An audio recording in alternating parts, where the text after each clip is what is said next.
Chapter 7. Education. Public and compulsory schooling.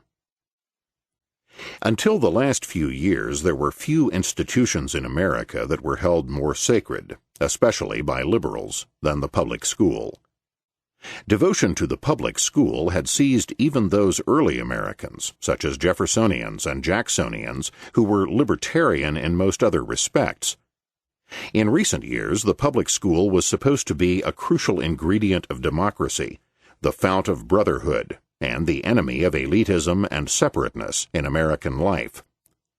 The public school was the embodiment of the alleged right of every child to an education, and it was upheld as a crucible of understanding and harmony between men of all occupations and social classes, who would rub elbows from an early age with all their neighbors. Going hand in hand with the spread of public education have been compulsory attendance laws, which have forced all children up to a high and continually increasing minimum age to attend either a public school or a private school certified as suitable by the state apparatus. In contrast to earlier decades, when a relatively small proportion of the population went to school in the higher grades, the entire mass of the population has thus been coerced by the government into spending a large portion of the most impressionable years of their lives in public institutions. We could easily have analyzed compulsory attendance laws in our chapter on involuntary servitude, for what institution is more evidently a vast system of incarceration? In recent years, Paul Goodman and other critics of education have trenchantly exposed the nation's public schools, and to a lesser extent their private appendages, as a vast prison system for the nation's youth, dragooning countless millions of unwilling and unadaptable children into the schooling structure. The new left tactic of breaking into the high schools shouting "jailbreak" may have been absurd and ineffective, but it certainly expressed a great truth about the school system. For if we are to dragoon the entire youth population into vast prisons in the guise of education, with teachers and administrators serving as surrogate wardens and guards, why should we not expect vast unhappiness, discontent, alienation, and rebellion on the part of the nation's youth? The only surprise should be that the rebellion was so long in coming. But now it is increasingly acknowledged that something is terribly wrong with America's proudest institution, that, especially in urban areas, the public schools have become cesspools of crime, petty theft, and drug addiction, and that little or no genuine education takes place amidst the warping of the minds and souls of the children. Part of the reason for this tyranny over the nation's youth is misplaced altruism on the part of the educated middle class. The workers, or the lower classes, they felt, should have the opportunity to enjoy the schooling the middle classes value so highly. And if the parents or the children of the masses should be so benighted as to balk at this glorious opportunity set before them, well then, a little coercion must be applied, for their own good, of course. A crucial fallacy of the middle-class school worshippers is confusion between formal schooling and education in general. Education is a lifelong process of learning, and learning takes place not only in school, but in all areas of life. When the child plays, or listens to parents or friends, or reads a newspaper, or works at a job, he or she is becoming educated. Formal schooling is only a small part of the educational process, and is really only suitable for formal subjects of instruction, particularly in the more advanced and systematic subjects. The elementary subjects, reading, writing, arithmetic, and their corollaries, can easily be learned at home and outside the school. Furthermore, one of the great glories of mankind is its diversity. The fact that each individual is unique, with unique abilities, interests, and aptitudes. To coerce into formal schooling children who have neither the ability nor the interest in this area is a criminal warping of the soul and mind of the child. Paul Goodman has raised the cry that most children would be far better off if they were allowed to work at an early age, learn a trade, and begin to do that which they are most suited for. America was built by citizens and leaders, many of whom received little or no formal schooling, and the idea that one must have a high school diploma, or nowadays an A.B. degree, before he can begin to work and to live in the world is an absurdity of the current age. Abolish compulsory attendance laws and give children their head, and we will return to a nation of people far more productive, interested, creative, and happy. Many thoughtful opponents of the New Left and the Youth Rebellion have pointed out that much of the discontent of youth and their divorce from reality is due to the ever longer period in which youth must remain at school, wrapped in a cocoon of dependence and irresponsibility. Well and good, but what is the main reason for this ever-lengthening cocoon? Clearly, the whole system, and in particular the compulsory attendance laws, which preach that everyone must go perpetually to school. First to high school, now to college, and soon perhaps for a Ph.D. degree. It is the compulsion toward mass schooling that creates both the discontent and the ever-continuing shelter from the real world. In no other nation and in no other age has this mania for mass schooling so taken hold. It is remarkable that the old libertarian right and the new left, from very different perspectives and using very different rhetoric, came to a similar perception of the despotic nature of mass schooling. Thus Albert J. Nock, the great individualist theorist of the 1920s and 30s, denounced the educational system for forcing the ineducable masses into the schools out of a vain egalitarian belief in the equal educability of every child. Instead of allowing those children with the needed aptitude and ability to go to school, all children are being coerced into schools for their own supposed good, and the result is a distortion of the lives of those not suited for school and the wrecking of proper schooling for the truly educable. Nock also perceptively criticized the conservatives who attacked progressive education for diluting educational standards by giving courses in automobile driving, basket weaving, or choosing a dentist. Nock pointed out that if you force a whole host of children who cannot absorb classical education into school, then you have to shift education in the direction of vocational training, suitable for the lowest common denominator. The fatal flaw is not progressive education, but the drive toward universal schooling, to which progressivism was a makeshift response. Such New Left critics as John McDermott and Paul Goodman charge, for their part, that the middle class has been forcing working-class children, many of them with completely different values and aptitudes, into a public school system designed to force these children into a middle-class mold. It should be clear that whether one favors one class or the other, one ideal of schooling or another, the substance of the criticism is very much the same, that a whole mass of children are being dragooned into an institution for which they have little interest or aptitude.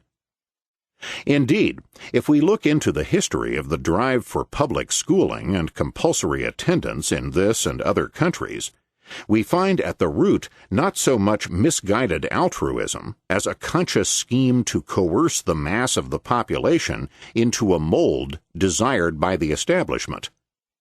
Recalcitrant minorities were to be forced into a majority mold. All citizens were to be inculcated in the civic virtues, notably and always including obedience to the state apparatus.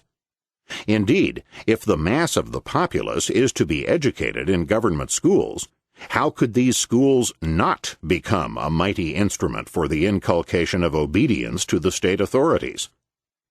Martin Luther, a leader in the first modern drive for compulsory state education, phrased the plea typically in his famous letter of 1524 to the rulers of Germany. Dear rulers, I maintain that the civil authorities are under obligation to compel the people to send their children to school. If the government can compel such citizens as are fit for military service to bear spear and rifle, to mount ramparts and perform other martial duties in time of war, how much more has it a right to the people to send their children to school? Because in this case, we are warring with the devil, whose object it is secretly to exhaust our cities and principalities. Thus, for Luther, the state schools were to be an indispensable part of the war with the devil, that is, with Catholics, Jews, infidels, and competing Protestant sects. A modern admirer of Luther and of compulsory education was to remark that the permanent and positive value of Luther's pronouncement of 1524 lies in the hallowed associations which it established for Protestant Germany between the national religion and the educational duties of the individual and the state. Thus, doubtless, was created that healthy public opinion which rendered the principle of compulsory school attendance easy of acceptance in Prussia at a much earlier date than in England. The other great Protestant founder, John Calvin, was no less zealous in promoting mass public schooling, and for similar reasons. It is therefore not surprising that the earliest compulsory schooling in America was established by the Calvinist Puritans in Massachusetts Bay, those men who were so eager to plant an absolutist Calvinist theocracy in the New World. In June 1642, only a year after the Massachusetts Bay Colony enacted its first set of laws, the colony established the first system of compulsory education in the English-speaking world.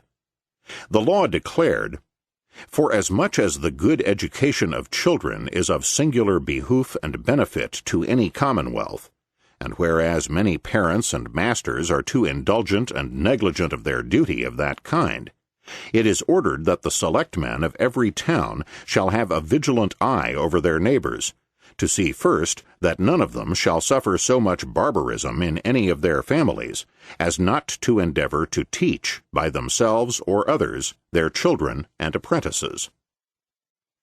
5 years later, Massachusetts Bay followed up this law with the establishment of public schools.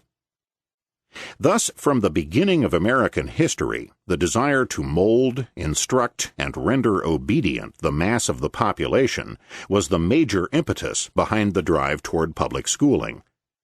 In colonial days, public schooling was used as a device to suppress religious dissent, as well as to imbue unruly servants with the virtues of obedience to the state. It is typical, for example, that in the course of their suppression of the Quakers, Massachusetts and Connecticut forbade that despised sect from establishing their own schools. And Connecticut, in a vain attempt to suppress the New Light movement, in 1742 forbade that sect from establishing any of their own schools. Otherwise, the Connecticut authorities reasoned, the New Lights may tend to train youth in ill principles and practices, and introduce such disorders as may be of fatal consequences to the public peace and weal of this colony. It is hardly a coincidence that the only truly free colony in New England, Rhode Island, was also the one colony in the area devoid of public schooling. The motivation for public and compulsory schooling after independence scarcely differed in essentials. Thus, Archibald D. Murphy, the father of the public school system in North Carolina, called for such schools as follows: "All the children will be taught in them. In these schools the precepts of morality and religion should be inculcated, and habits of subordination and obedience be formed. Their parents know not how to instruct them. The state, in the warmth of her affection and solicitude for their welfare, must take charge of those children, and place them in school where their minds can be enlightened and their hearts can be trained to virtue." One of the most common uses of compulsory public schooling has been to oppress and cripple national ethnic and linguistic minorities or colonized peoples, to force them to abandon their own language and culture on behalf of the language and culture of the ruling groups. The English in Ireland and Quebec, and nations throughout Central and Eastern Europe and in Asia, all dragooned their national minorities into the public schools run by their masters. One of the most potent stimuli for discontent and rebellion by these oppressed peoples was the desire to rescue their language and heritage from the weapon of public schools wielded by their oppressors. Thus, the laissez-faire liberal Ludwig von Mises has written that in linguistically mixed countries, continued adherence to a policy of compulsory education is utterly incompatible with efforts to establish lasting peace.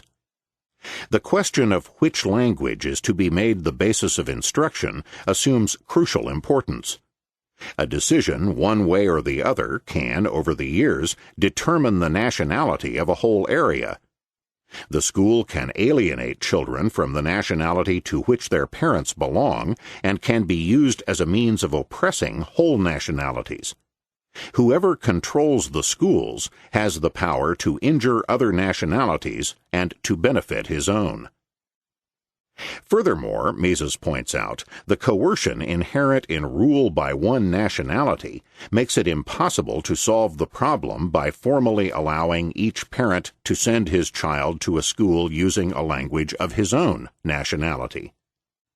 It is often not possible for an individual, out of regard for his means of livelihood, to declare himself openly for one or another nationality. Under a system of interventionism, it could cost him the patronage of customers belonging to other nationalities, or a job with an entrepreneur of a different nationality. If one leaves to the parents the choice of the school to which they wish to send their children, then one exposes them to every conceivable form of political coercion. In all areas of mixed nationality, the school is a political prize of the highest importance.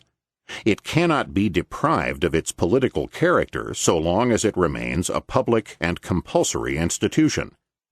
There is, in fact, only one solution.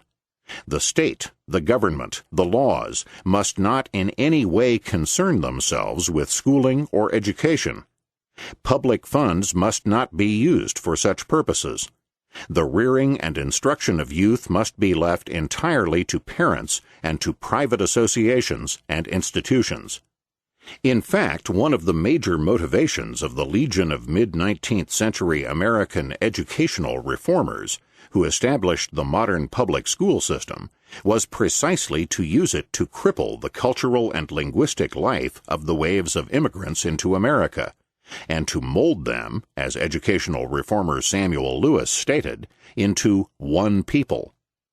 It was the desire of the Anglo-Saxon majority to tame, channel, and restructure the immigrants, and in particular to smash the parochial school system of the Catholics that formed the major impetus for educational reform. The New Left critics who perceive the role of the public schools of today in crippling and molding the minds of ghetto children are only grasping the current embodiment of a long-cherished goal held by the public school establishment, by the Horace Manns and the Henry Barnards and the Calvin Stows. It was Mann and Barnard, for example, who urged the use of the schools for indoctrination against the mobocracy of the Jacksonian movement. And it was Stowe, author of an admiring tract on the Prussian compulsory school system, originally inspired by Martin Luther, who wrote of the schools in unmistakably Lutheran and military terms. If a regard to the public safety makes it right for a government to compel the citizens to do military duty when the country is invaded, the same reason authorizes the government to compel them to provide for the education of their children.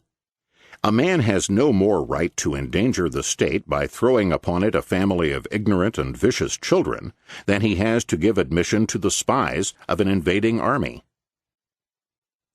40 years later, Newton Bateman, a leading educator, spoke of the state's right of eminent domain over the minds and souls and bodies of the nation's children. Education, he asserted, cannot be left to the caprices and contingencies of individuals. The most ambitious attempt by the public school partisans to maximize their control over the nation's children came in Oregon during the early 1920s. The state of Oregon, unhappy even with allowing private schools certified by the state, passed a law on November 7, 1922, outlawing private schools and compelling all children to attend public school. Here was the culmination of the educationist's dream. At last, all children were to be forced into the democratizing mold of uniform education by the state authorities.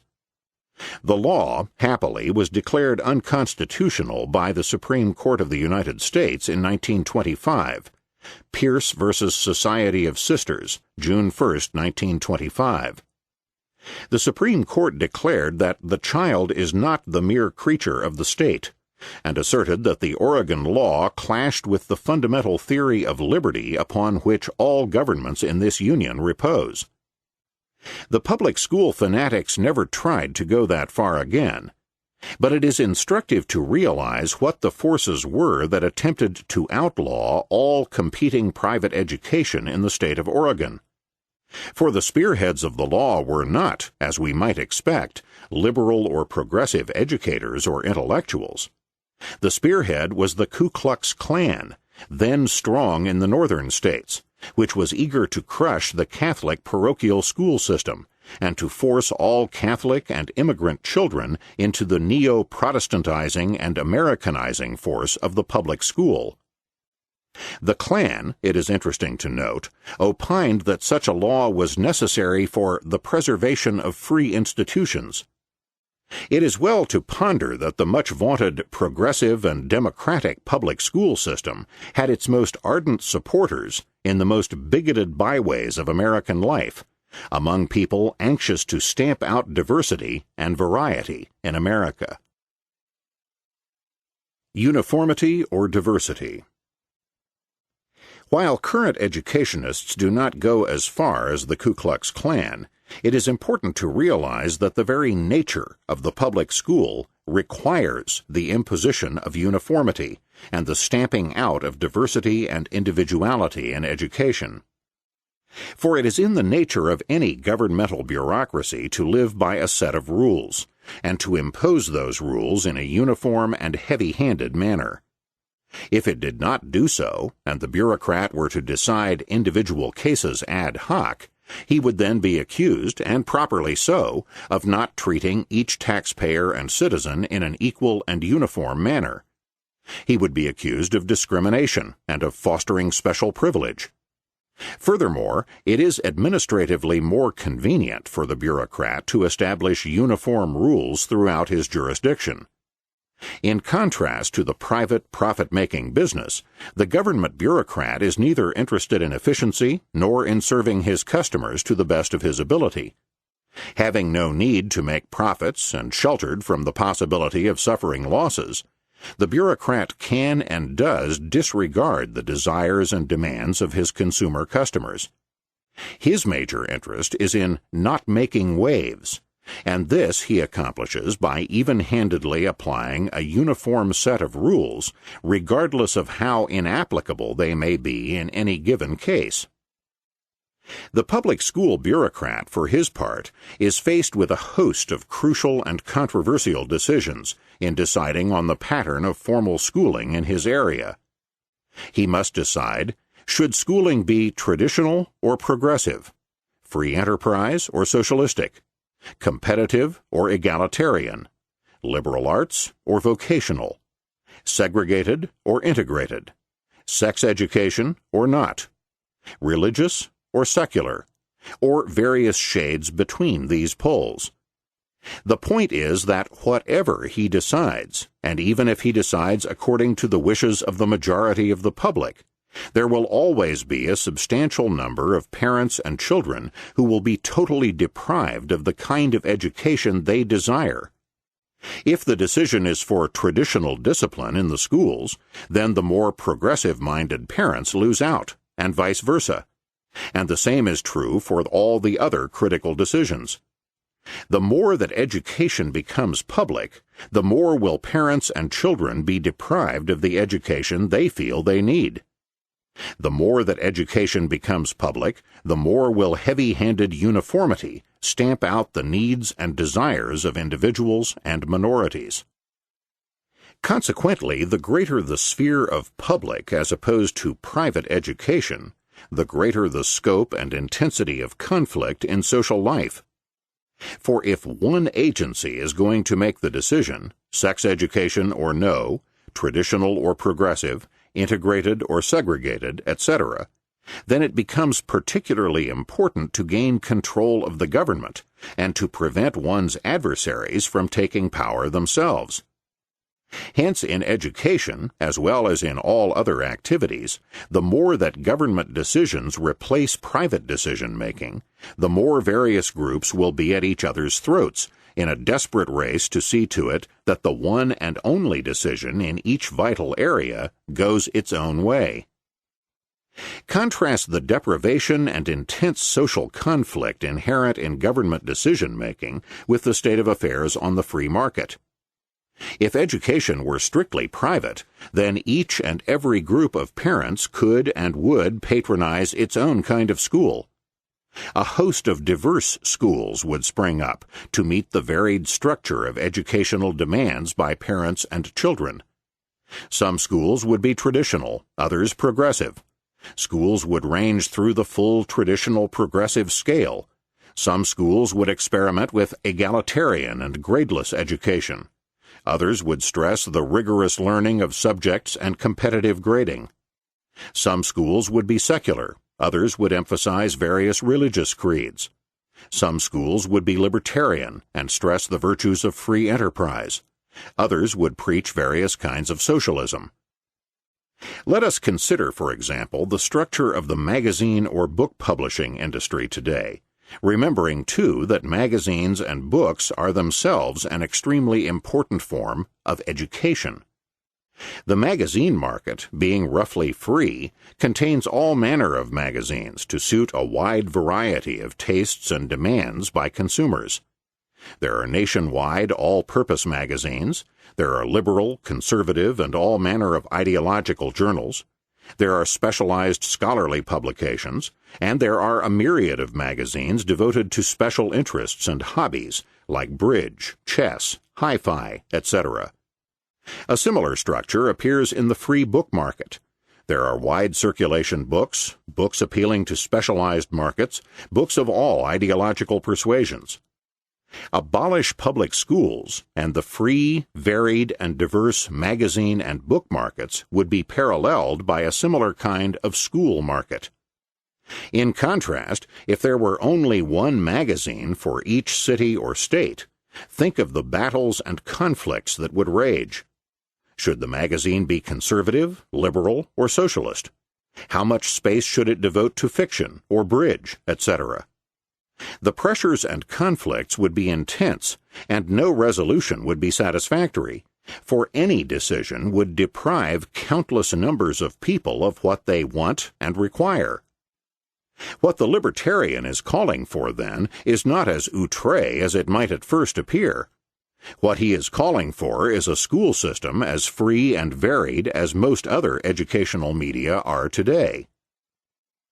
To focus again on other educational media, what then would we think of a proposal for the government, federal or state, to use the taxpayers' money to set up a nationwide chain of public magazines or newspapers, and then to compel all people or all children to read them? Further, what would we think of the government outlawing all other newspapers and magazines, or, at the very least, outlawing all newspapers or magazines that do not come up to certain standards of what a government commission thinks children ought to read? Such a proposal would surely be regarded with horror throughout the country. Yet this is precisely the sort of regime that government has established in the schools. A compulsory public press would rightly be considered an invasion of the basic freedom of the press. Is not scholastic freedom at least as important as press freedom? Aren't both vital media for public information and education, for free inquiry and search for the truth? In fact, the suppression of free schooling should be regarded with even greater horror than the suppression of a free press, since here the tender and unformed minds of children are more directly involved.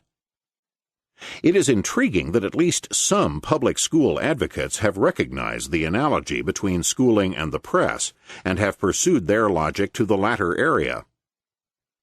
Thus prominent in Boston politics in the 1780s and 1790s was the arch-federalist Essex Junto, a group of leading merchants and lawyers originally hailing from Essex County, Massachusetts. The Essex men were particularly anxious for an extensive public school system in order to have the youth taught the proper subordination. Essex man Stephen Higginson frankly declared that the people must be taught to confide in and revere their rulers. And seeing with firm consistency that newspapers were as important a form of education as formal schooling, another leading Essex merchant and theoretician, Jonathan Jackson, denounced the free press for being necessarily subservient to its readership, and advocated a state-owned newspaper that could be independent of its readers and therefore inculcate the proper virtues into the citizenry.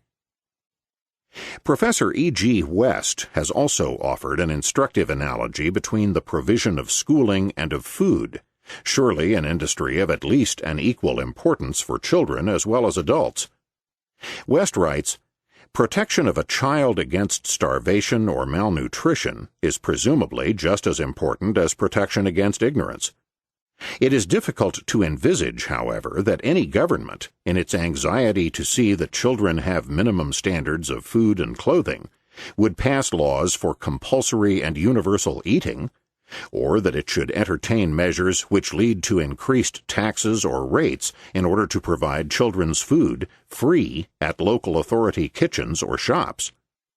It is still more difficult to imagine that most people would unquestioningly accept this system, especially where it had developed to the stage that, for administrative reasons, parents were allocated to those shops which happened to be nearest their homes. Yet, strange as such hypothetical measures may appear when applied to the provision of food and clothing, they are nevertheless typical of state education." Several libertarian thinkers from left and right-wing ends of the libertarian spectrum have delivered trenchant critiques of the totalitarian nature of compulsory public schooling. Thus left libertarian British critic Herbert Reed, "Mankind is naturally differentiated into many types, and to press all these types into the same mold must inevitably lead to distortions and repressions. Schools should be of many kinds, following different methods and catering for different dispositions. It might be argued that even a totalitarian state must recognize this principle.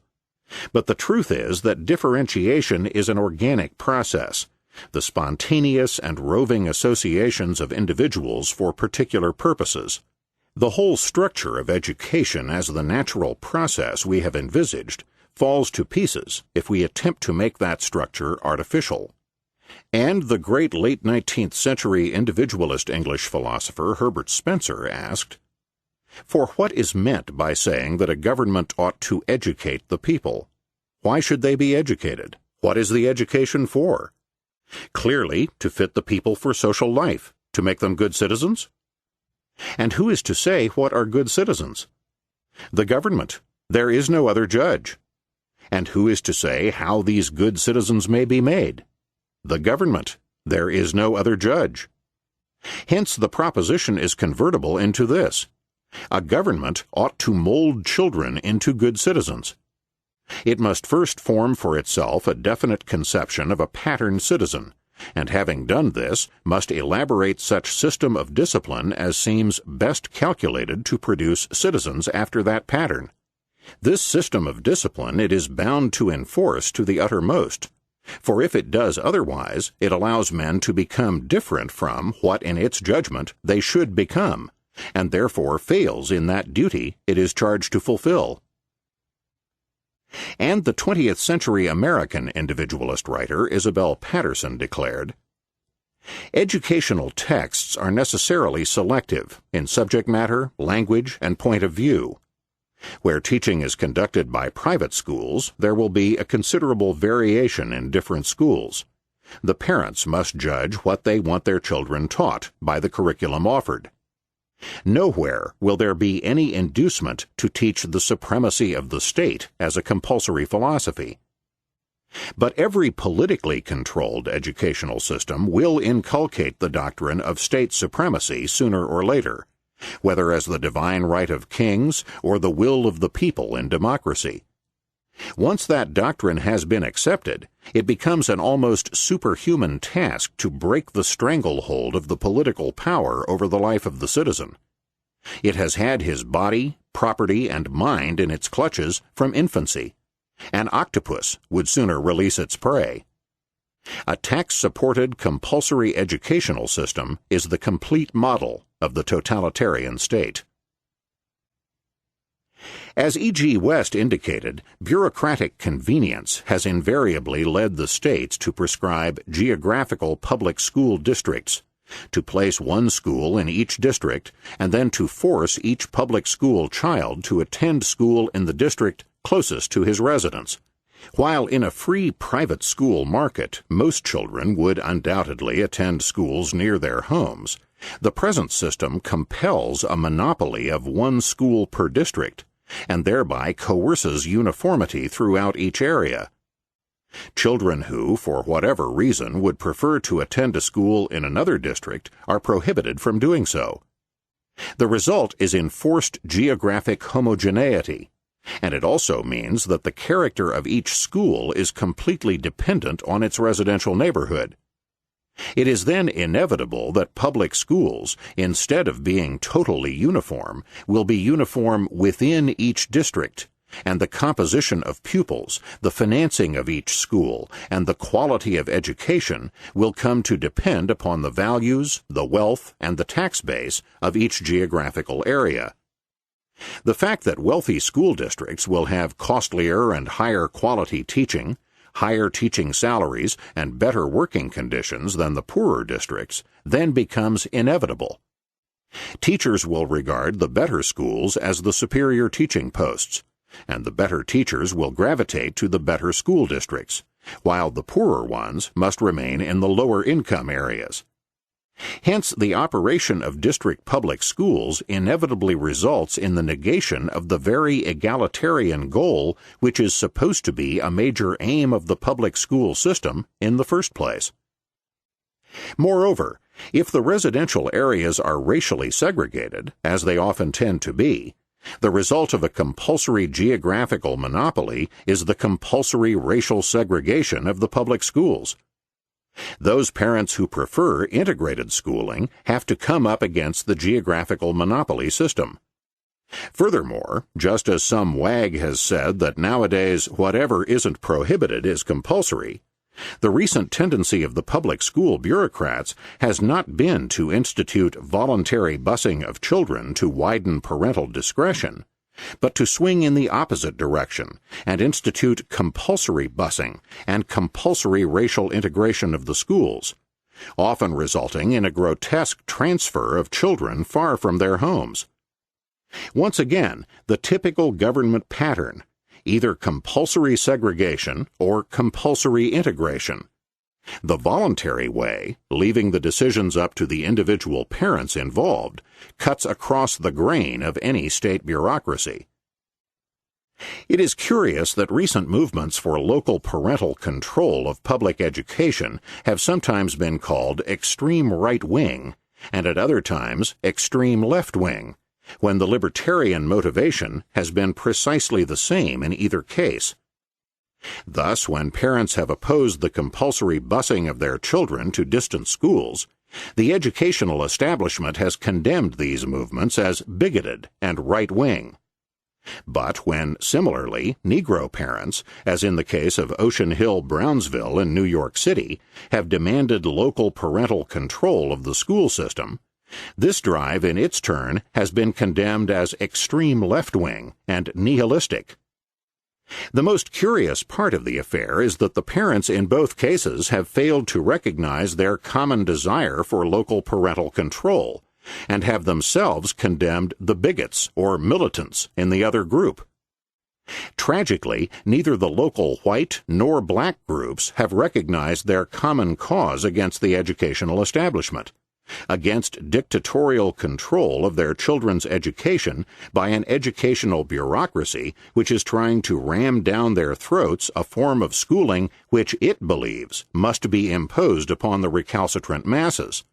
One crucial task of libertarians is to highlight the common cause of all groups of parents against the state's educational tyranny.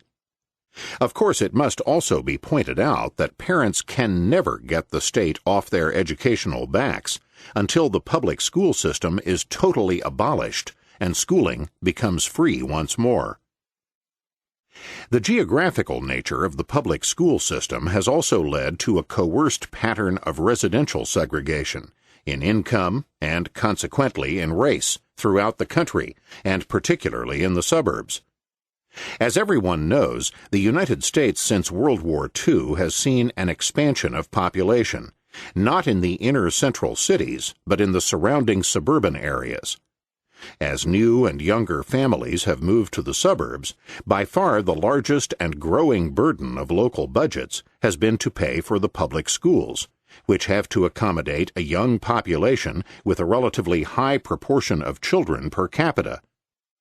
These schools invariably have been financed from growing property taxation, which largely falls on the suburban residences. This means that the wealthier the suburban family, and the more expensive its home, the greater will be its tax contribution for the local school. Hence, as the burden of school taxes increases steadily, the suburbanites try desperately to encourage an inflow of wealthy residents and expensive homes, and to discourage an inflow of poorer citizens.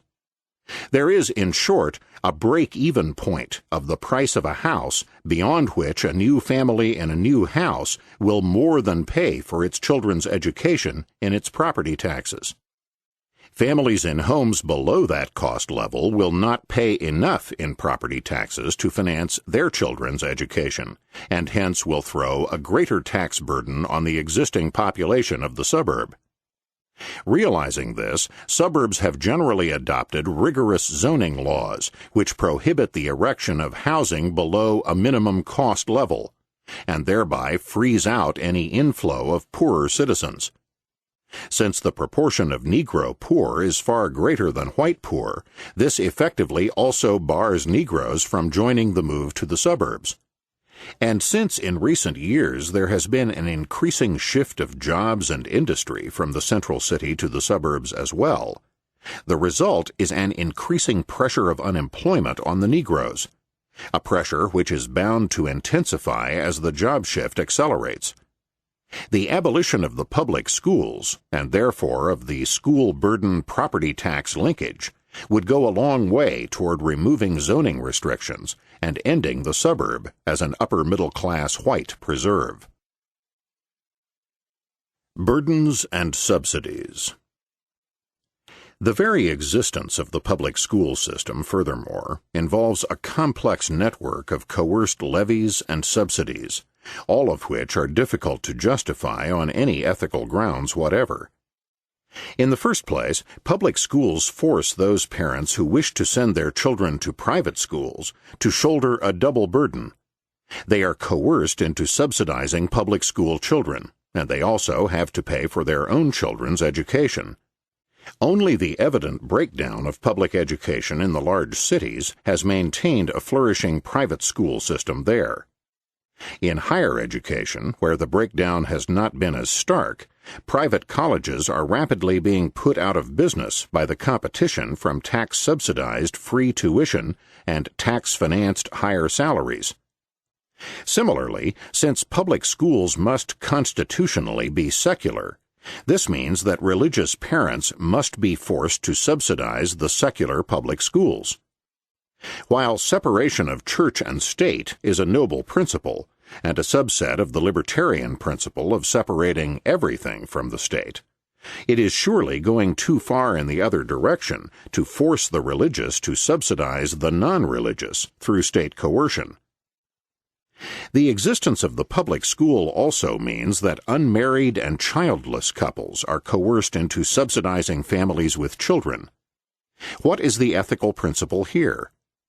And now that population growth is no longer fashionable, consider the anomaly of liberal anti-populationists advocating a public school system that not only subsidizes families with children, but subsidizes them in proportion to the number of children they have. We need not subscribe to the full dimensions of the current anti-population hysteria to question the wisdom of deliberately subsidizing the number of children per family by government action. This means, too, that poor single people and poor childless couples are forced to subsidize wealthy families with children. Does this make any ethical sense at all? In recent years, the public school forces have promulgated the doctrine that every child has a right to an education, and therefore that the taxpayers should be coerced into granting that right. But this concept totally misconstrues the concept of right. A right, philosophically, must be something embedded in the nature of man and reality, something that can be preserved and maintained at any time and in any age. The right of self-ownership, of defending one's life and property, is clearly that sort of right. It can apply to Neanderthal cavemen, in modern Calcutta, or in the contemporary United States. Such a right is independent of time or place. But a right to a job, or to 3 meals a day, or to 12 years of schooling, cannot be so guaranteed. Suppose that such things cannot exist, as was true in Neanderthal days, or in modern Calcutta. To speak of a right as something which can only be fulfilled in modern industrial conditions is not to speak of a human natural right at all. Furthermore, the libertarian right of self-ownership does not require the coercion of one set of people to provide such a right for another set. Every man can enjoy the right of self-ownership without special coercion upon anyone. But in the case of a right to schooling, this can only be provided if other people are coerced into fulfilling it. The right to schooling, to a job, 3 meals, etc., is then not embedded in the nature of man, but requires for its fulfillment the existence of a group of exploited people who are coerced into providing such a right. Furthermore, the entire concept of a right to education should always be placed in the context that formal schooling is only a small fraction of any person's education in life. If every child really has a right to education, then why not a right to reading newspapers and magazines? And then why should not the government tax everyone to provide free public magazines for everyone who wishes to obtain them?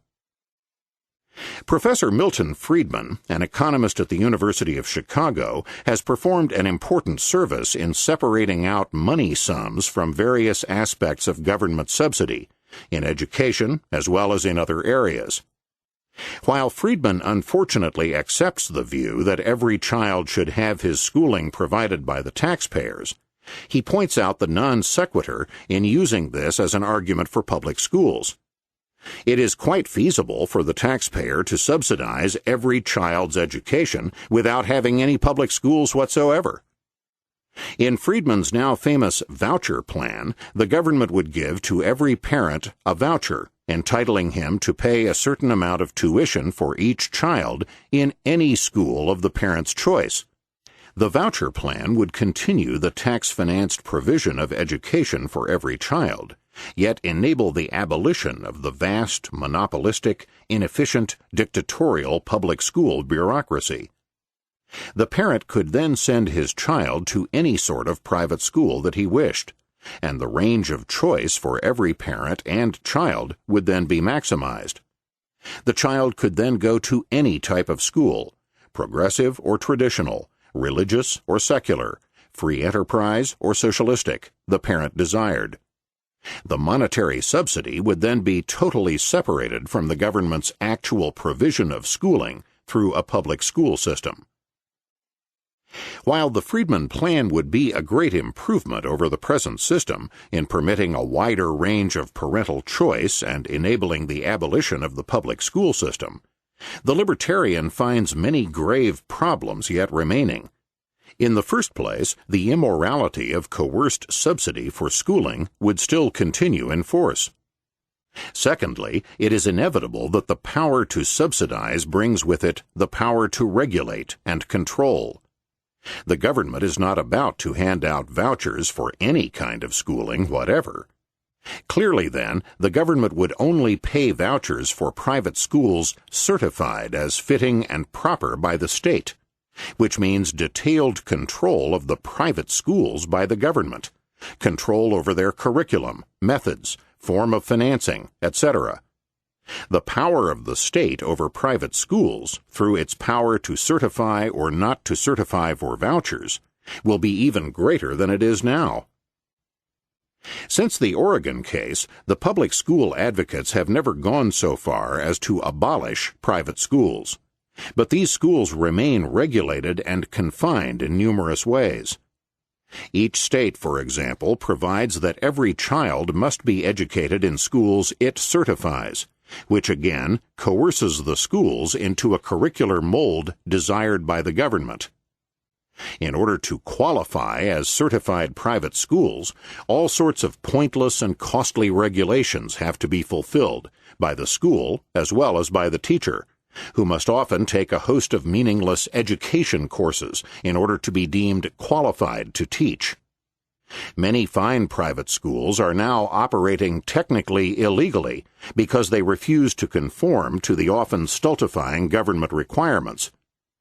Perhaps the gravest injustice is that in most states, parents are prohibited from teaching their children themselves, since the state will not agree that they constitute a proper school. There are a vast number of parents who are more than qualified to teach their children themselves, particularly the elementary grades. Furthermore, they are more qualified than any outside party to judge the abilities and the required pacing of each child, and to gear education to the individual needs and abilities of each child. No formal school, confined to uniform classrooms, can perform that sort of service. Free schools, whether current public schools or future vouchered schools, are of course not really free. Someone, that is, the taxpayers, must pay for the educational services involved. But with service severed from payment, there tends to be an oversupply of children into the schools, apart from the compulsory attendance laws which have the same effect, and a lack of interest by the child in the educational service for which his family does not have to pay. As a result, a large number of children unsuitable for or uninterested in school, who would be better off either at home or working, are dragooned into going to school and into staying there far longer than they should. The resulting mania for mass schooling has led to a mass of discontented and imprisoned children, along with the general view that everyone has to finish high school or even college to be worthy of being employed. Adding to this pressure has been the hysterical growth of anti-dropout propaganda in the mass media. Part of this development is the fault of business, for employers are quite happy to have their labor force trained, not by the employers or on the job, but at the expense of the hapless taxpayer. How much of the burgeoning of mass public schooling is a means by which employers foist the cost of training their workers upon the taxpayers at large? One would expect that this training, being without cost to employers, will be highly expensive, inefficient, and far too lengthy. There is, in fact, increasing evidence that a vast amount of current schooling is not needed for productive employment. As Arthur Stinchcomb asks, is there anything that a high school can teach which employers of manual labor would be willing to pay for, if it were learned well? In general, the answer is no. Neither physical abilities nor reliability, the two main variables of interest in employers of manual labor, are much influenced by schooling. Employers concerned with securing reliable workers may require high school diplomas as evidence of good discipline. Otherwise, they can train workers better and cheaper than a high school can on the job. And as Professor Banfield points out, most job skills are learned on the job anyway. The relative uselessness of the public school system for training manual labor is demonstrated by the fascinating work of MIND, M-I-N-D, a private educational service now operated by the Corn Products Refining Company of Greenwich, Connecticut. MIND deliberately chose high school dropouts who were unskilled for manual jobs, and in a few short weeks, using intensive training and teaching machines, was able to teach these dropouts basic skills and typing and place them in corporate jobs. 10 years of public schooling had taught these youngsters less than a few weeks of private, job-oriented training. Allowing youngsters to drop out from enforced dependency into becoming independent and self-supporting could only have immeasurable benefits for the youngsters themselves and for the rest of society. There is considerable evidence linking compulsory attendance laws with the growing problem of juvenile delinquency, particularly in frustrated older children. Thus, Stinchcomb found that rebellious and delinquent behavior is largely a reaction to the school itself. And the British Crowther Committee found that when in 1947 the minimum school leaving age was raised by the government from 14 to 15, there was an immediate and sharp increase in the delinquencies committed by the newly incarcerated 14-year-olds. Part of the blame for compulsory attendance and mass public schooling must also be laid at the door of the labor unions, which, in order to reduce competition from young adolescent workers, try to force the youth out of the labor market and into educational institutions for as long a time as possible. Thus, both labor unions and employers exert powerful pressure for compulsory schooling, and therefore for the non-employment of most of the nation's youth. Higher education. With the exception of the effects of compulsory attendance laws, the same strictures we have leveled against public schools can also be directed against public higher education, with one noteworthy addition. There is increasing evidence that, certainly in the case of public higher education, the coerced subsidy is largely in the direction of forcing poorer citizens to subsidize the education of the wealthier. There are three basic reasons.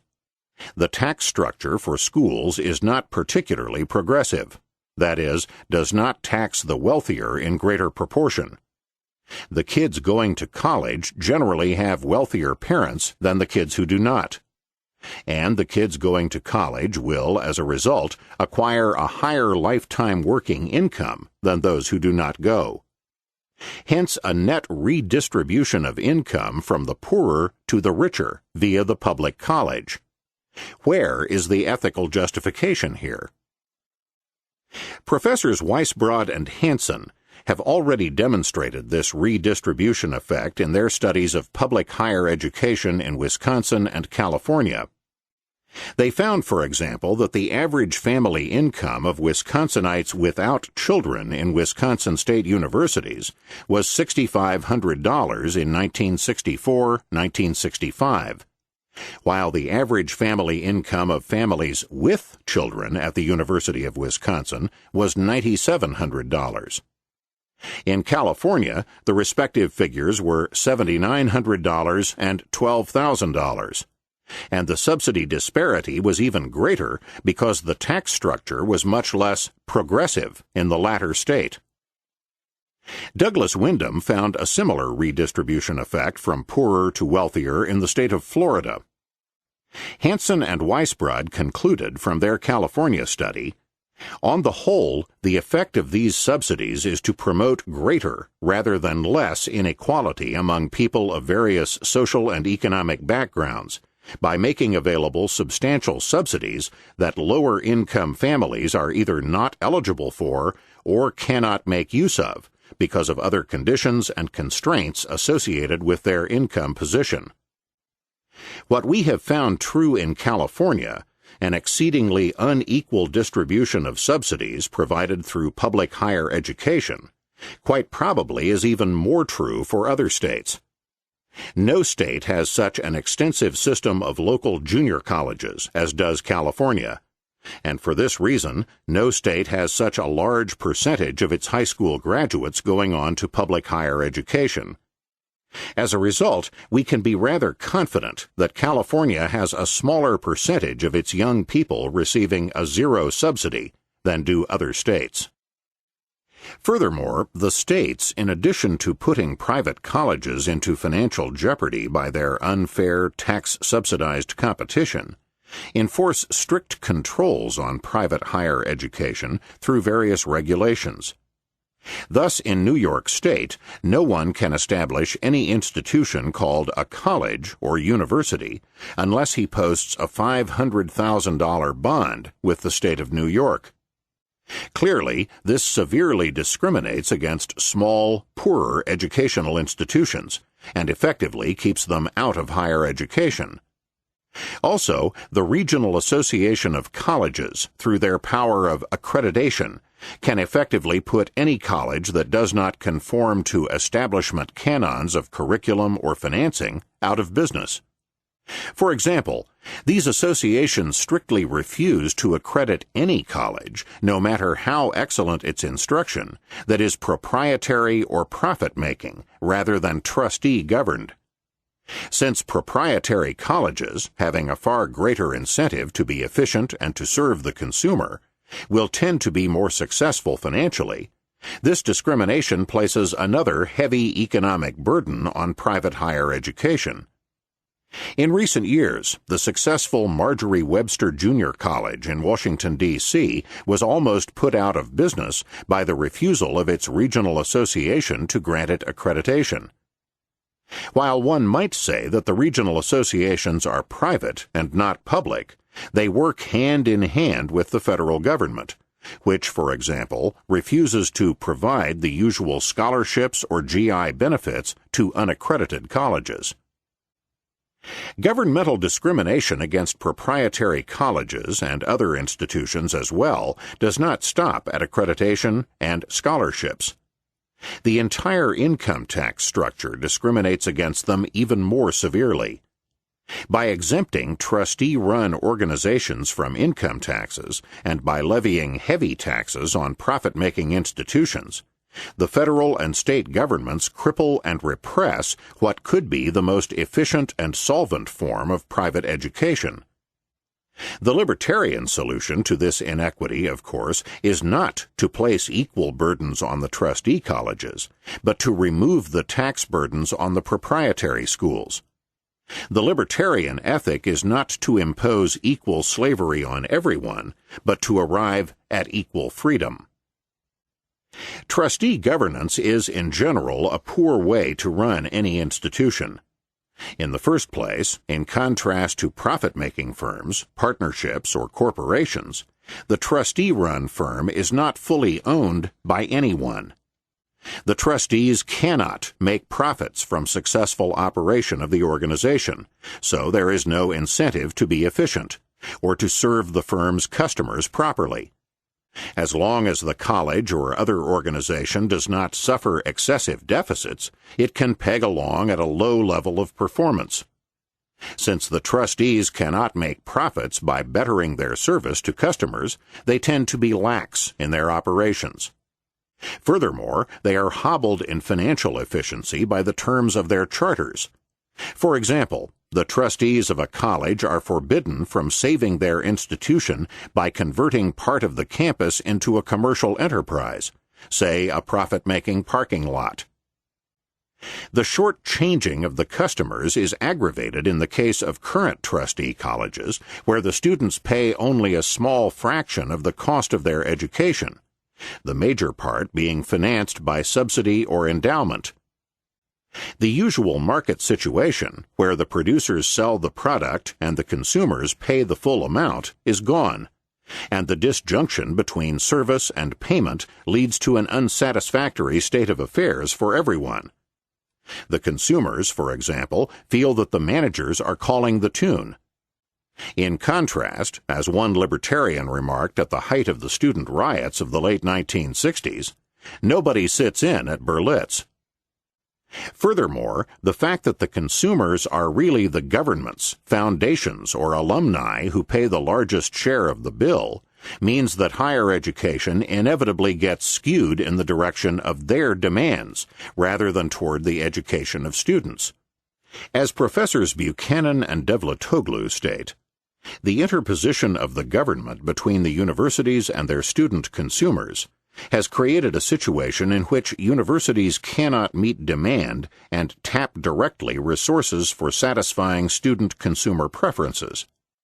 In order to get resources, universities have to compete with other tax-financed activities, armed forces, lower schools, welfare programs, and so forth.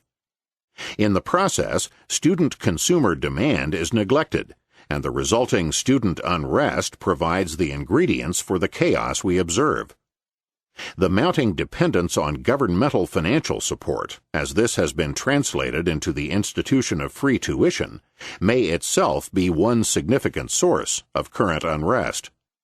The libertarian prescription for our educational mess can then be summed up simply: get the government out of the educational process. The government has attempted to indoctrinate and mold the nation's youth through the public school system, and to mold the future leaders through state operation and control of higher education. Abolition of compulsory attendance laws would end the school's role as prison custodians of the nation's youth, and would free all those better off outside the schools for independence and for productive work. The abolition of the public schools would end the crippling property tax burden and provide a vast range of education to satisfy all the freely exercised needs and demands of our diverse and varied population. The abolition of government schooling would end the unjust, coerced subsidy granted to large families, and often toward the upper classes and against the poor. The miasma of government, of molding the youth of America in the direction desired by the state, would be replaced by freely chosen and voluntary actions. In short, by a genuine and truly free education, both in and out of formal schools.